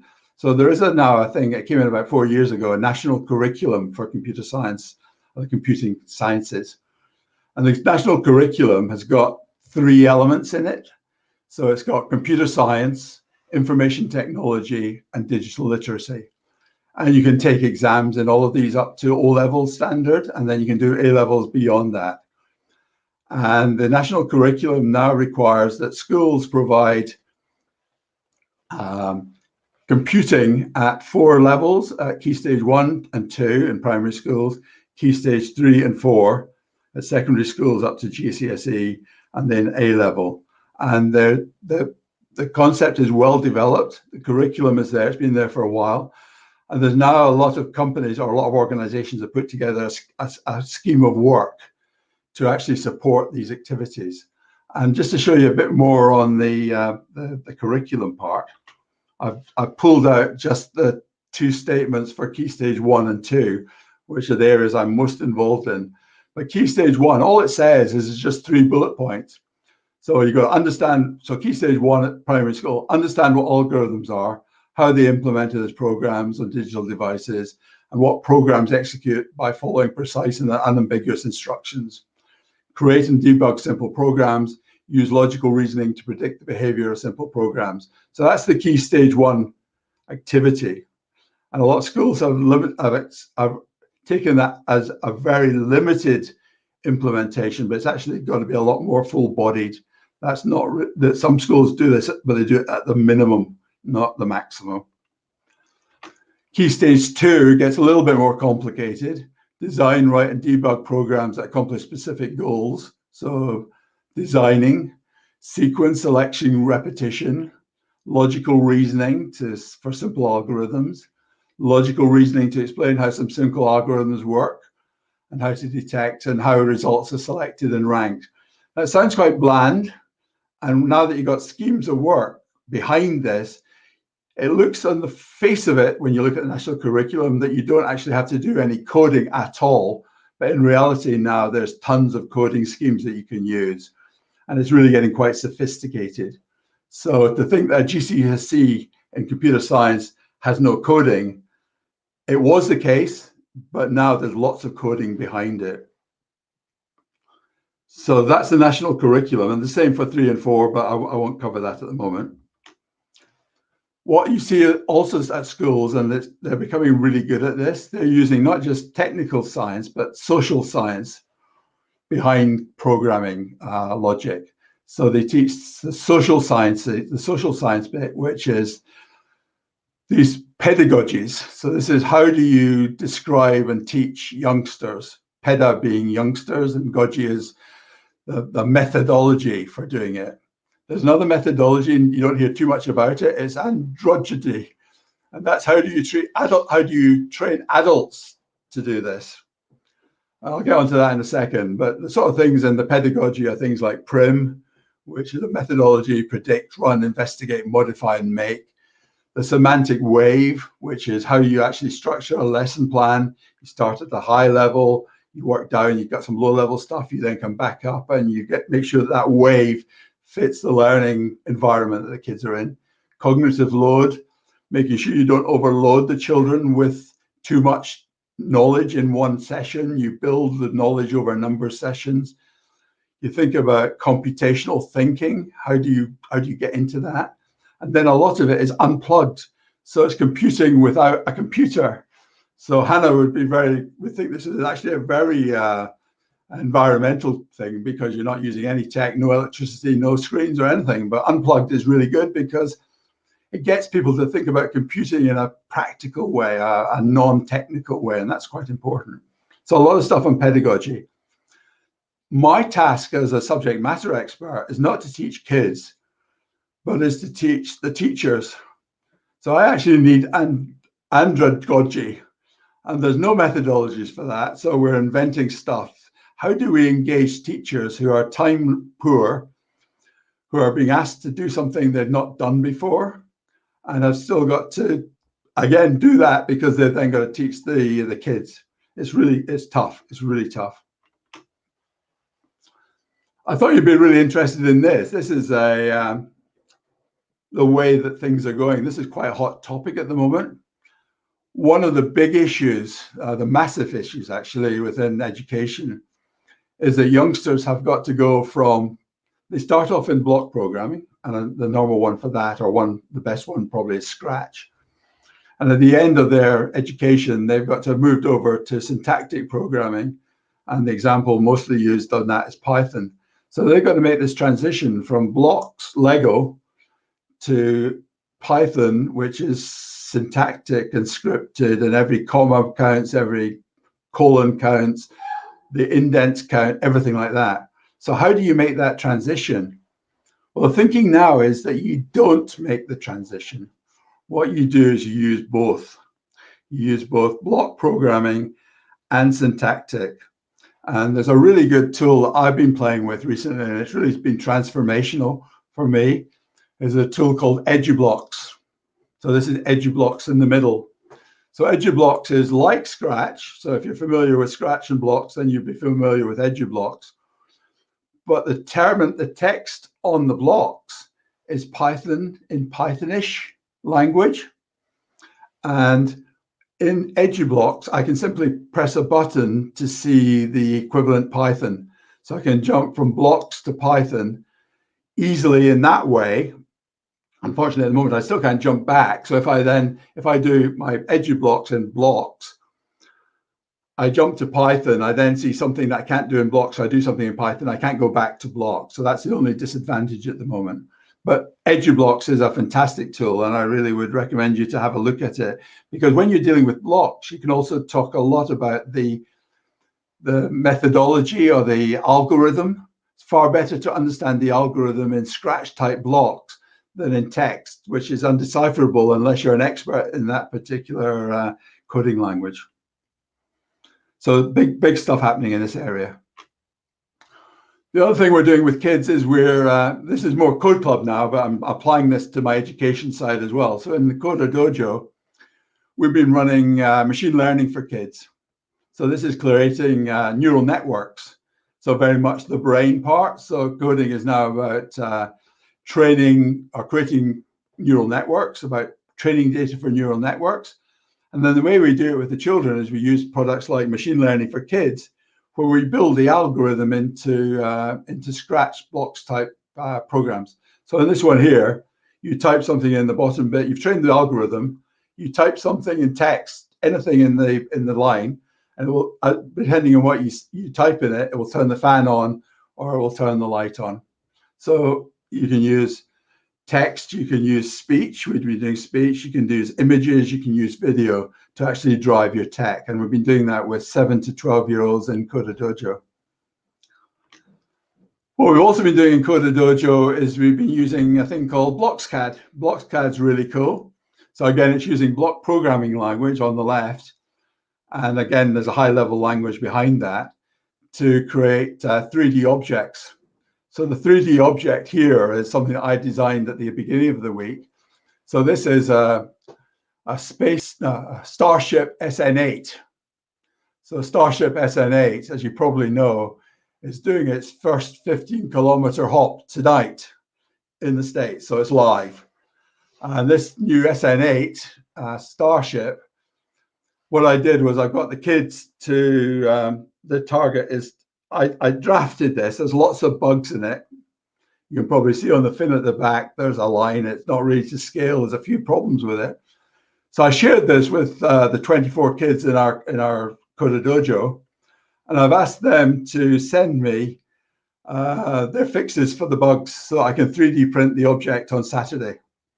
I've already had lots of submissions where they're actually telling me how I got it wrong and how I should fix it. So I've now got an updated version ready for that looks more like a Starship SN8 and is ready for 3D printing on Saturday. So the sort of things we've built is we've done, all the children have done 3D bugs, top left, 3D printed, and they've got certificates if they managed to do that. They've all built Saturn V rockets from first principles. And I'm doing a project this week, which is the new Mars rover that's going to be landing in Mars in February. I've now got a project to design and build one of those as well and build it. So we're going to be doing that. So 3D printing is a big thing. And finally, the final one I was going to show you was drone blocks. So you probably know that I'm a qualified drone pilot. I love drones, but the rules around flying drones are too hard, too tough at the moment. So I found this for my youngsters is a thing called drone blocks. So I did a computing at school seminar for some school teachers. I got a guy from Newcastle area to join me, Neil. He came on the call. I explained to teachers how to use drone blocks within their school. He went away and did it. So this is his program that he wrote. So this was for his drone. It was how to set the initialization to do loops. I got to your right, your left, set yaw to, if counter, then go flip forward, flip back. So he designed this program and then he sent it to me. And if I move forward to the next one. So I'm now going to attempt another first, which is my first video on this channel. So if I now set the video going.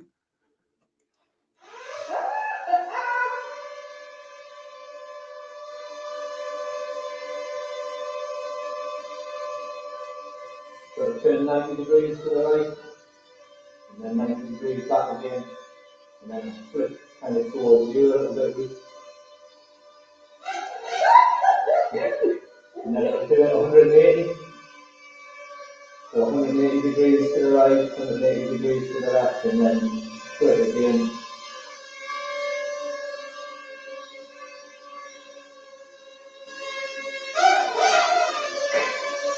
And then it increases it again a little bit more, so it's 270 this time.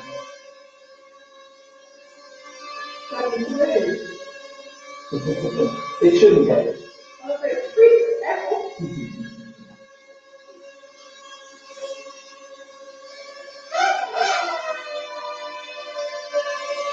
So it'll go all the way around and then all the way back. And then I'll do a back flip and then I'll allow. I should 6 cards. Right. How is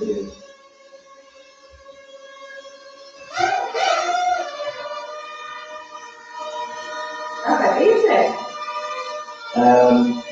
About 80 grams. So let me just, sorry, didn't mean to do that, sorry.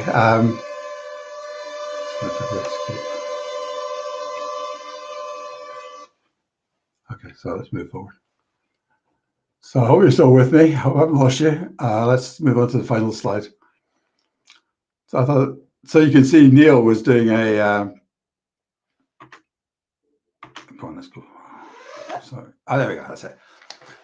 So I hope you found that interesting. I clearly I'll be open for questions afterwards. What I'm looking for really is if you can help me. So what I'm looking to do is to try and promote our Peterborough Coda Dojo. So we have a Facebook page, and I'll show you the link to that. And we're looking to try and promote that to get new members on board. I want to advocate for good computing education at your children's schools. So I want you to try and help me promote the Peterborough Computing at School community to teachers. And I want you to follow my Teaching Computer Science YouTube channel, which I've now got up and working. Help me promote my Enterprise Advisor content, which is my brand new YouTube channel. This is to try and get companies involved with schools to help children work out the career direction. And as you can see, with technology changing so quickly, the schools are really needing this, but that whole area has sort of collapsed during lockdown. So I want to do it using remote education. So I'm wanting companies through DPiP help me promote STEM careers to students using video, YouTube, and conversations on YouTube and content on YouTube. So that's what I'm looking to try and do.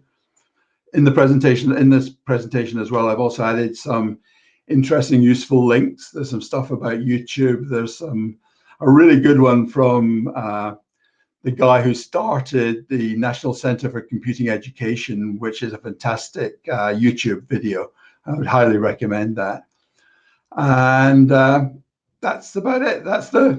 It's hot off the press, but what we're going to be doing with the kids in Coda Dojo before the end of term for Christmas is they're going to build a snowman, and there's a prototype of what we're going to be teaching them to do. And the best snowman is probably going to win a 3D printed model of that snowman. So that's my presentation. Let me come back to. Brilliant. Thank you, Richard. That's really good, Richard. I hope it worked. I was just relying and hoping that it worked a treat. all the stuff was working. But I think we've just witnessed the onset of Terminator 2. That drone was scary. Yeah, it's only a matter of time before they get their own minds and take over. But it's having the confidence. I mean, it's like me. I'm 65 and I'm moving into education, and all the tech is really, it's concerning. You know, you're worrying about, am I doing it right? I've never presented. Like, what's the worst that can happen? Yeah, exactly. Yeah. What's the worst that can happen? So you muck up, and that's the same when we do Coda Dojo. We're doing it remotely with the kids, and we're saying it's natural. Your code is not going to work. No, you're going to have bugs. The skill of the programmer is how to overcome the barriers that are in front of you. How do you treat yourself? I thought it was quite genius that you were passing it back to the kids and telling them asking them how to fix the issues, because then they're getting some error fixing experience then, aren't they? It's not just going to be a frustration if they're not working straight away. Well, the thing is, and it's a bit of a secret, but the volunteers in Coda Dojo, we learn so much from the kids. We're learning a rapid learning curve on all our sessions from what happens in the session. They think that we're experts, but we're not. They're the experts. We're just going to get them to articulate it. I'm just the same when we do the Lego League. It never ceases to amaze me how much those kids can teach you. It's really good. So yeah, Tony says, how much does teaching tools and techniques would work with adult learners, or are our brains wired differently? I don't think I don't think our brains are wired differently. I think it's our experience is different. And I think that's what we're seeing with the teachers. The teachers have a specific way of working. They've been in that industry for a long time. They've gone through a teacher training syllabus. They've gone through a way of creating content. And how do you get them to move? And you've got to get them to move because you've got to convert them to the latest things that are happening. They're fine with it, fine with the idea of teaching people a syllabus that was developed 5 years ago. But actually, the new syllabus should be a lot different to what it was 5 years ago. So the education system is being disrupted massively. They don't know they're being disrupted, but they're being disrupted. It's no longer someone standing in front of a class. It's now someone standing behind the class, helping them to find a way to the right stuff and directing them. And for teachers, that is brand new. They're not used to that. So they've got to deal with that disruption that's happened in a lot of our industries already, but they've not seen any of it yet. They see themselves as protected, so they're not willing to change. Or they're not. I was going to say, why can't we circumnavigate the teachers and get people like you and even kids that know it straight off to go in and teach the class? And why do we put the pressure on the teachers to change their? Well, that's what I'm doing at the moment. So I'm quite unusual. I think it's my Code Club training and Code Dojo training has allowed me to do it. But I'm now recognized as somebody who teaches teachers. So I'm an associate CPD facilitator. So I'm qualified now to go into schools and teach teachers what to do. And I've also done my off my own back. I've done a thing called the Computer Science Accelerator, which is a completely online training, which I haven't done the exam yet. I'm shying away from that. I've done all the content, but I'm now effectively qualified to go in and teach computer science at GCSE level in secondary schools. And for the teachers, that's a bit of a shock. They don't like that. They think, a guy in the industry, you've not done CPD before. I said, well, I've been doing CPD all my career. And you haven't done any online stuff. I said, I've been doing online stuff all my career. I haven't taught kids, and I don't want to diminish teachers because that skill is really good. I couldn't do that. I really couldn't. Little Johnny, he's fallen over, he's been bullied. Absolutely. Yeah, you don't want to take away their job. Being a referee in a classroom and getting kids to concentrate on stuff, that I could not do that for the world, but I could help them with teaching. I'm a STEM ambassador. I go into schools. I've been doing that. I'm a barefoot ambassador, so I'm now doing that as well with online stuff. I'm in the CAS community. I've set up these CAS communities in Huntingdon, Peterborough, and Norfolk. So I'm getting quite engaged with that. And I'm also really lucky to be involved with all the subject matter experts in the country. And I know them really well.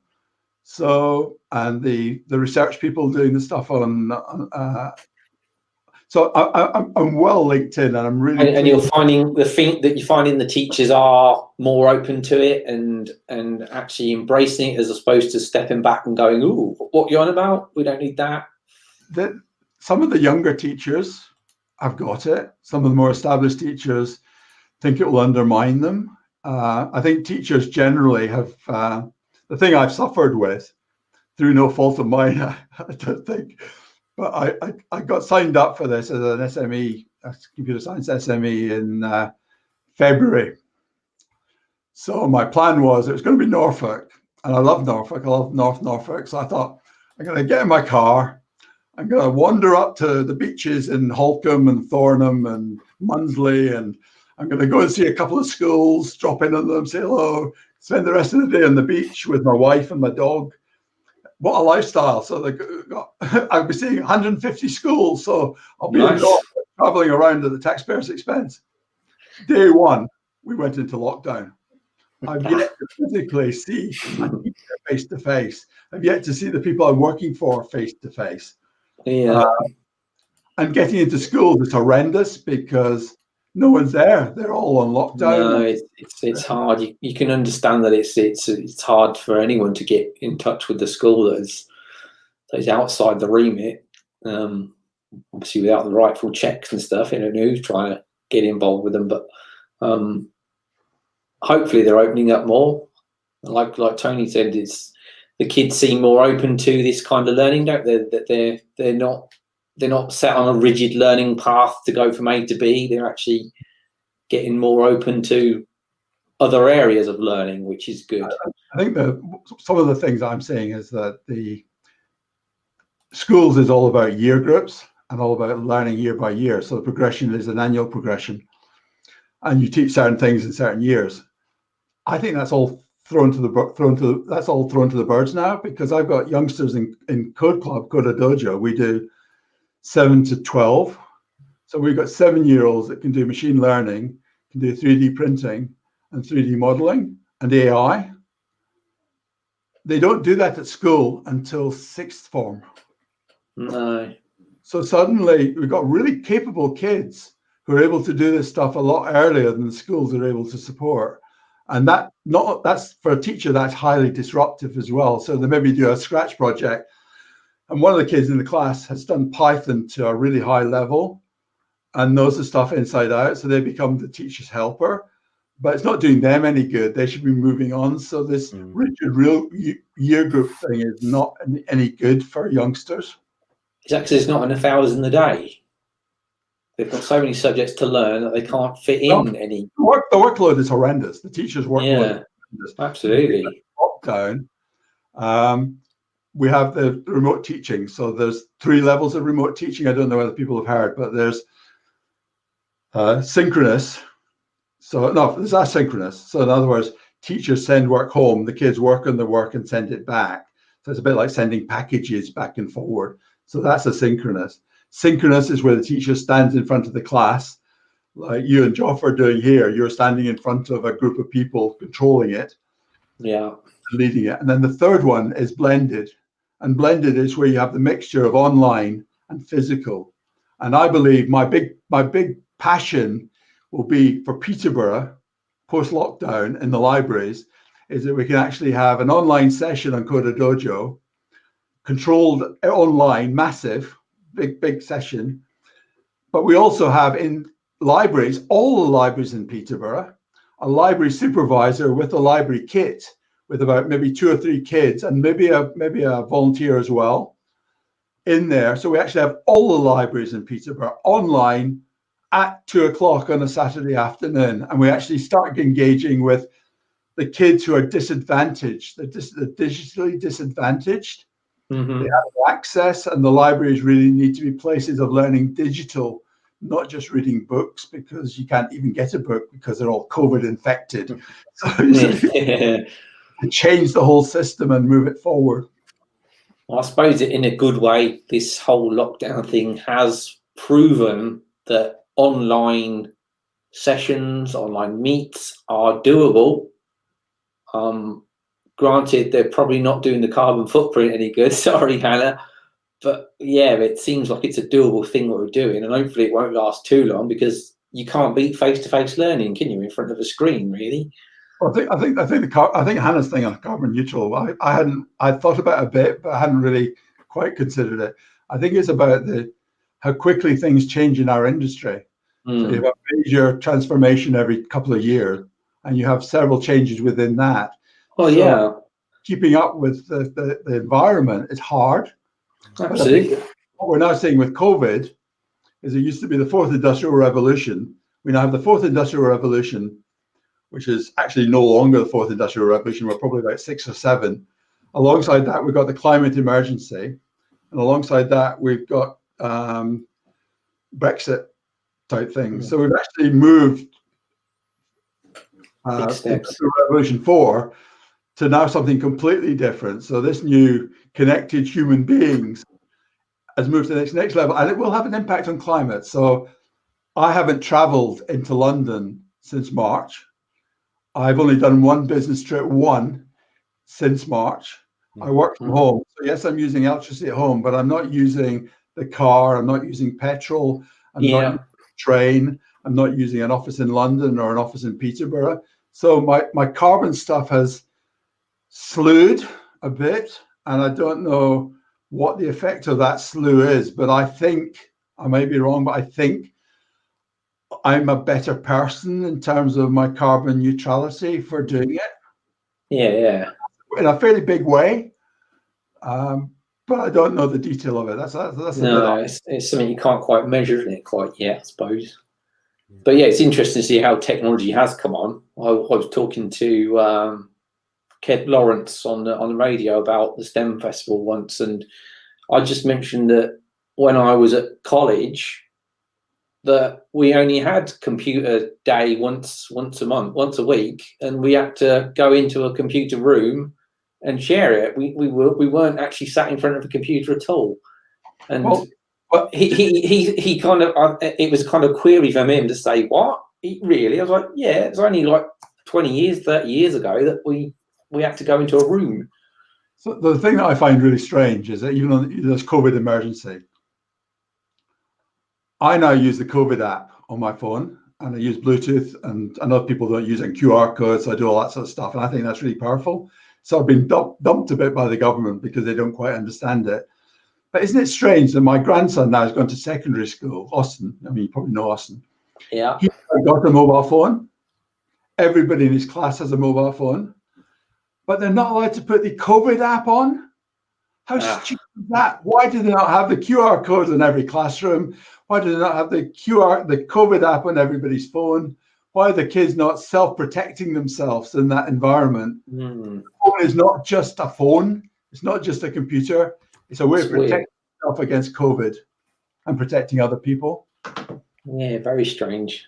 I've got a question from Tony just before you need to drop off. Hang around, Tony. We'll get your question answered.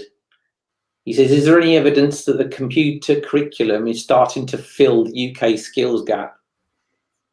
I believe in what they're doing, and if you listen to the NCCE video, I haven't played it, but it's in my links. That's a really good one. That explains it at a really high level how important it is. But my issue really is that the skills that we need as a country have changed. So I'm trying to, and what I'm trying to do with the skills service and my other website is to try and teach schools about how industry is changing.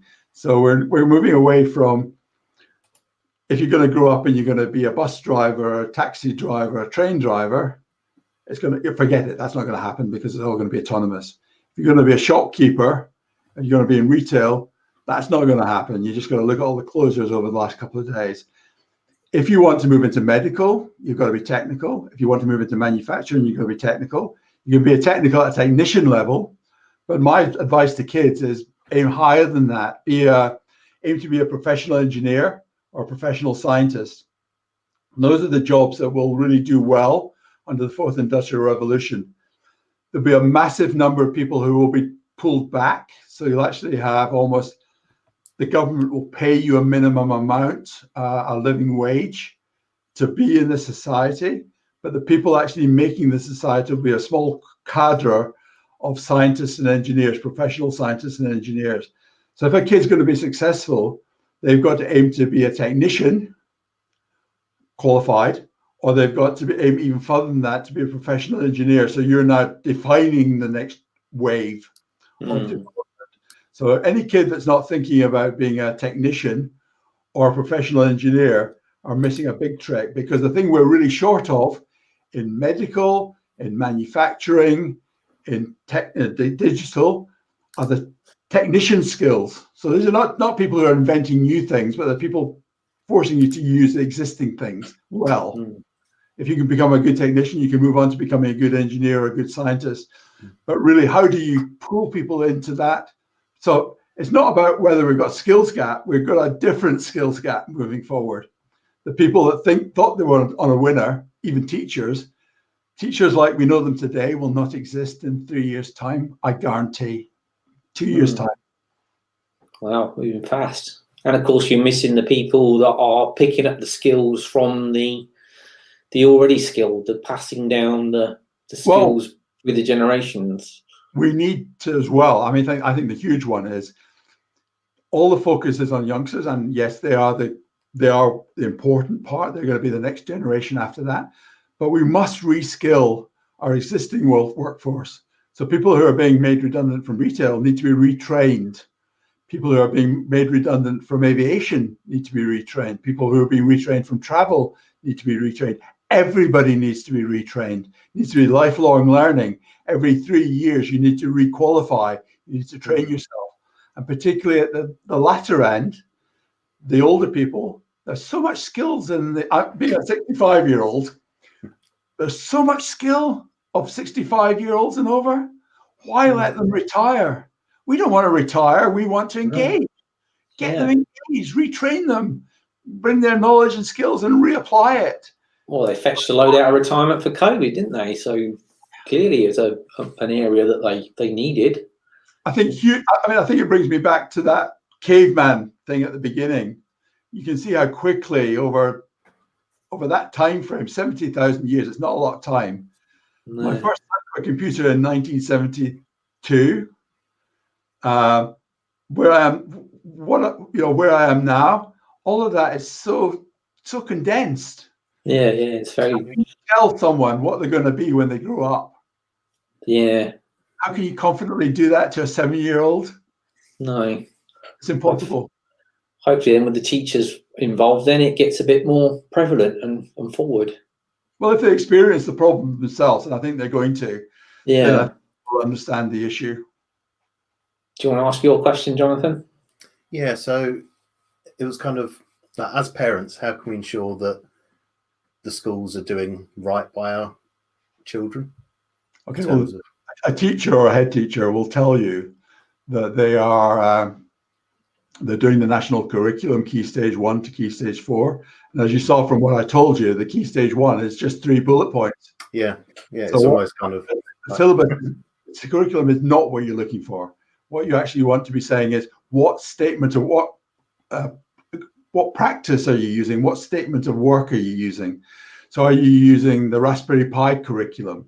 The Raspberry Pi curriculum is 900 pages of pre-worked out content, and that you can work through as a teacher. It's got all your lesson plans. It's got all the way you use it. It's got all the pedagogy inside it. So the Raspberry Pi Foundation's got 900 pages of syllabus. The Barefoot Computing has a similar amount. CAS Community has a similar amount. There's curriculum all over the place, and it's more important is your school using an approved course of work? And can you tell me what that is? Are your teachers qualified to do computer science? Have they done the online learning? Have they done the CPD? If they haven't, get Richard Wishart in to do a remote CAD session with the kids or with the teachers, or get them to join in my Computing at Science community in Peterborough, where I'll bring people in to talk about what's happening, so they can talk to their peers and to people in industry about what is there. They can train themselves to become qualified to teach computing science. So that's the questions I would ask, Jonathan, is not just are you doing national curriculum because you'll get a bland yes or a bland no, or you get sort of yes. They'll fudge it with teacher speak. Get behind it, say what are you using to do it, because I want to see what you're doing and I want to be able to help my Austin or Barnaby when they're at home. I want to know what you're teaching them. Yeah. Interesting. Thank you for that, Richard. Thank you. Oh, I get a bit enthusiastic about it. I hope I didn't. No, it's good to see you passionate about it. Yeah, that's what we need. More people like that and passionate about anything like that, giving the message across. That's what it takes. So hopefully once this is all blown over, you can get into your schools and start plugging it. Well, as I said, I really need your help as well, because as I say, I've set up Facebook pages and Facebook groups to run my thing. I need to get those working well to get the engagement from teachers. So my engagement bit has been poor. I'm not doing nearly as much engagement as I'm being asked to do, because no one's answering the phone, no one's answering the email, no one's on LinkedIn. No. They're not connected to my world, and I can't. No. We're a connected world, but we're just not connected talking. That's the problem. Not connected. Yeah. Okay. Well, we'll certainly see what we can do with the socials and spreading the message and our contacts and whatever. No problem. Okay. Well, thank you everyone for watching. Thank you to Richard. Is Hannah still around? Possibly, not sure yet. Yeah. Big thank you to Dan in the background, pulling all the strings. There's Hannah Hannah still there. here. Hi, Hannah. Hello, Hannah. Thank you for your talk. Anything you want to say, Jonathan? Any closing notes? No, I think that's kind of it in terms of the actual talk itself, or the talks themselves. Obviously, we're going to hang around for a bit, go into the social chat. So Yeah, please we'll go over the find us social tables for a chat. just down there. Thank you to Hannah and Richard. Those that, again, are always enlightening talks we have. I mean, some of the things you guys don't know, obviously, until you hear about them, and you're so blind to some things unless it's obvious. It's good to hear about them, and it's people like Hannah and Richard that are advocating it and pushing it forward. And we encourage anyone who's got anything good to say or a point to get across or a passion they want to share about the digital community, get in touch and do a little talk for us. It's much appreciated. Yeah, we're obviously always looking for talks into 2021. So we'll see how long we go digitally for, and so it's a bit easier to go digitally. You can grab a cup of tea and sit in your lounge and comfy chair listening. So I quite like it at the moment. Yeah, you're only dressed halfway, aren't you? I know. Yeah. Like most of us. I've only tidied up behind me. The whole place is a mess. Anyway, well, thank you, Dan. Thank you, Dan. Much appreciated, Dan, in the background there, pulling the strings at Big Orange Heart. Don't forget to check out wordfest.live, which is on the screen now. Sponsorship packages are available still, and keep an eye on their new speaker lineup. And we shall see you next month. Happy Christmas, everyone. Have a safe Christmas and New Year. Hopefully it's going to be less awkward for everyone. And we'll see how it goes, and we'll hopefully see you in January. Yeah. So on that note, you can do your dance. Yeah. Not tonight. I've got a bad foot, so best not sign off with my singing number. I don't think the world's ready for anything like that. No, absolutely. We'll see you over at the chat tables in a sec. Thanks for coming. And thanks so much. Bye. Cheers all.